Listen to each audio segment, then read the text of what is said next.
Reality हुँदैन।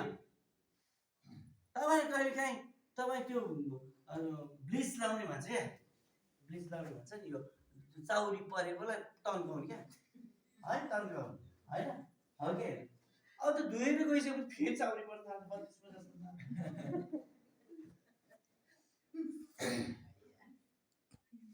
यो यथार्थ होइन र हो कि होइन भन्नुहोस्।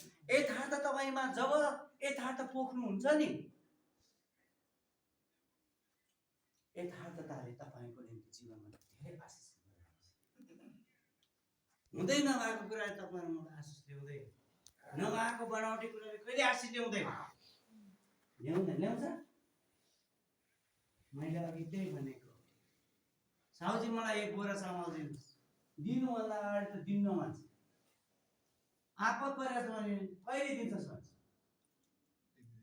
1-2 दिन मानेको कहिले, 1-2 दिन भने कहिले हो सोच्छ, सोचेस् न त, 1-2 दिन भने कहिले, कहाँबाट हुन्छ।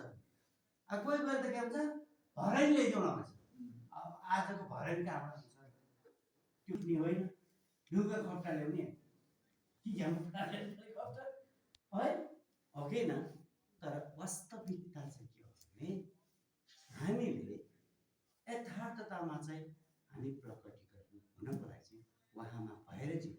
हामी अनि हामी खुल्ला गर्न सक्छौँ, खुल्ला पढ प्रभुमा हामी खुल्ला एउटा पिक्चर हुन्छ नि, हामी अर्को सामुन्ने हामीलाई देख्नलाई कसैले हामी यस्तो भन्नु पर्दैन, म यस्तो भन्नु पर्दैन, भन्नुपर्छ। असली सुन्दाखेरि